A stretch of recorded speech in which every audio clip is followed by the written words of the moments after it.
કૃષ્ણ મિત્રો, તમે જોઈ રહ્યા છો યુટ્યુબ આપણી ચેનલ વ્રત સાધનામાં આપનું સ્વાગત છે. મિત્રો, 6 મહારથીઓ એ કોણ હતા જેઓ રામાયણ કાળમાં અને પછી મહાભારત યુગમાં પણ હાજર હતા?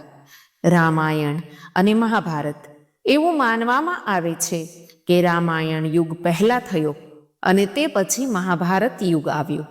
આ બંને વચ્ચે સમયનો મોટો તફાવત હોવા છતાં બંને યુગમાં કેટલાક મહારથીઓ હાજર હતા.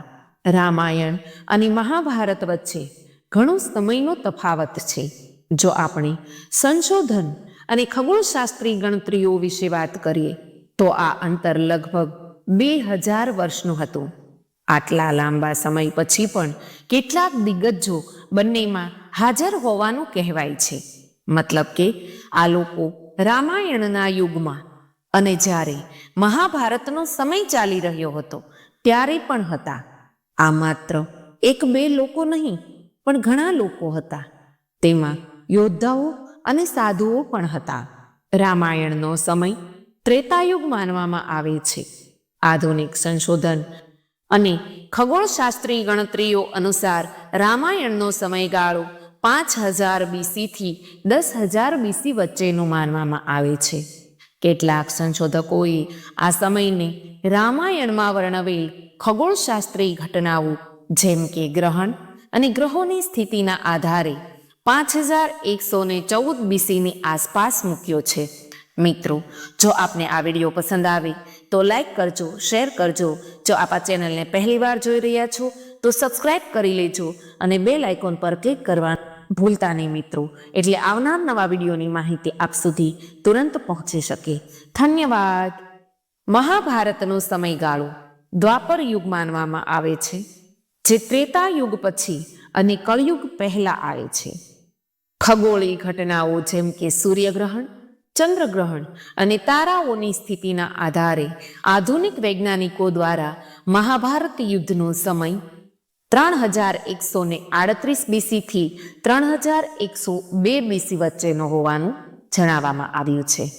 રામાયણ અને મહાભારત બંનેમાં ઘણા એવા પાત્રો છે જે બંને યુગમાં હાજર હતા. આ પાત્રો ઘણીવાર તેમના અમરત્વ અથવા લાંબા આયુષ્યને કારણે બંને યુગમાં સાક્ષી બન્યા. જેમ કે હનુમાનજી. હનુમાનજી વિશે કહેવાય છે કે તેઓ અમર છે. જ્યારે તેઓ રામાયણ દરમિયાન ત્યાં હતા ત્યારે તેમની ઘણી વાર્તાઓ મહાભારતમાં જોવા મળે છે. મહાભારતમાં ભીમ અને અર્જુન સાથે જોડાયેલી ઘણી ઘટનાઓનું વર્ણન છે. રામાયણ યુગ દરમિયાન તેઓ રામના મુખ્ય નિષ્ણાંત હતા. બંને યુગમાં તેમની હાજરી સ્પષ્ટપણે જોવા મળે છે. જ્યારે ભીમ દ્રૌપદી માટે દુર્લભ ફૂલો એકત્રિત કરવા નીકળે છે ત્યારે રસ્તામાં હનુમાનજી ભીમને મળે છે. જ્યારે મહાભારતના યુદ્ધ દરમિયાન હનુમાનજી અર્જુનના રથ પર બેઠા હતા. બીજું છે જામવંત.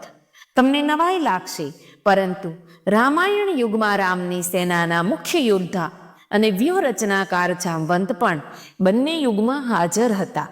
જો તેઓ રામાયણ કાળમાં વાનર સેનાના મુખ્ય યોદ્ધા હતા તો મહાભારતમાં તેમણે શ્રી કૃષ્ણ સાથે યુદ્ધ કર્યું હતું. તે અમર હોવાનું કહેવાય છે. યુદ્ધના અંતે જ્યારે જામવંતે શ્રી કૃષ્ણના દિવ્ય સ્વરૂપને ઓળખ્યું ત્યારે તેણે યુદ્ધ બંધ કરી દીધું. તે સમજી ગયા કે આ એ જ ભગવાન શ્રી રામ છે જેમની તેણે ત્રેતા યુગમાં સેવા કરી હતી. આ યુદ્ધ એક રત્નને લઈને થયું હતું. કૃષ્ણ પર ચોરીનો આરોપ હતો. ત્રીજા છે પરશુરામ. પરશુરામને વિષ્ણુનો 6થો અવતાર માનવામાં આવે છે. રામાયણમાં તેનો ઉલ્લેખ છે જ્યારે રામ સીતાના સ્વયંવરમાં શિવનું ધનુષ્ય તોડી નાખે છે અને પરશુરામ ગુસ્સે થઈ જાય છે અને તેને પડકારે છે. આ પછી મહાભારત કાળમાં પણ તેમના અસ્તિત્વનો ઉલ્લેખ છે. જો કે મહાભારત કાળમાં તેમની ભૂમિકા મર્યાદિત છે. જ્યારે દ્રોણાચાર્ય તમામ રાજકુમારોને શસ્ત્રોનું જ્ઞાન આપતા હતા ત્યારે તેમણે પરશુરામ પાસેથી પણ બોધપાઠ લીધો હતો. પરશુરામે પોતાનું તમામ જ્ઞાન દ્રોણાચાર્યને દાનમાં આપી દીધું હતું. એકવાર ભીષ્મ અને પરશુરામ વચ્ચે યુદ્ધ થયું. આ યુદ્ધ ખૂબ લાંબો સમય ચાલ્યો. આખરે બંનેએ યુદ્ધ બંધ કરવાનું નક્કી કર્યું. પરશુરામે કર્ણને શસ્ત્રોનું જ્ઞાન પણ આપ્યું હતું. બાદમાં જ્યારે તેને ખબર પડી કે કર્ણ ક્ષત્રિય છે, તો તેણે પણ કર્ણને શાપ આપ્યો. ચોથા છે દુર્વાસા મુનિ. દુર્વાસા પણ બંને કાળમાં રહેતા હતા. તે તેના ગુસ્સા માટે જાણીતા હતા. દુર્વાસા ઋષિએ સીતાને એક ફૂલ આપ્યું હતું. તેમને હંમેશા તેમની સાથે રાખવા કહ્યું હતું. જ્યારે સીતાએ અચાનક ફૂલ તોડી નાખ્યું, ત્યારે ઋષિ દુર્વાસા ખૂબ ગુસ્સે થઈ ગયા. તેણે શ્રાપ આપ્યો કે સીતાને વનવાસમાં જવું પડશે. મહાભારતમાં પણ દુર્વાસા ઋષિની ભૂમિકા મહત્વની છે. તેઓ કૌરવો અને પાંડવોના જીવનમાં ઘણી વખત દખલ કરે છે. તેમને પણ શાપ આપ્યો હતો. દુર્વાસા ઋષિએ એકવાર દ્રૌપદીનું અપમાન કર્યું, જેના કારણે દ્રૌપદી ખૂબ જ દુઃખી થઈ ગયા. પાંડવોના વનવાસ દરમિયાન પણ તે દ્રૌપદીને તેમના માટે ભોજન તૈયાર રાખવા કહે છે અને પછી તે તેના શિષ્યો સાથે સ્નાન કરવા ચાલ્યા જાય છે.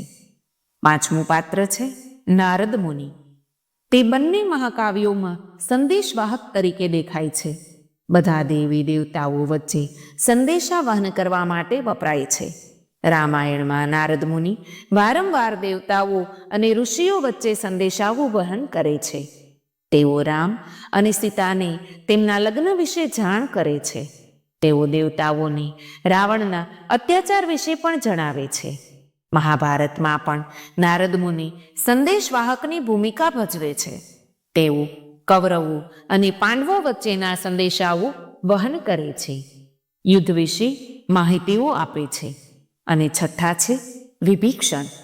રામાયણમાં તે રાવણનો નાનો ભાઈ હતો, પરંતુ રામ ભક્ત હતા. મહાભારત કાળમાં પણ તેઓ જીવિત હતા. તેણે રાવણને હરાવવા રામને મદદ કરી.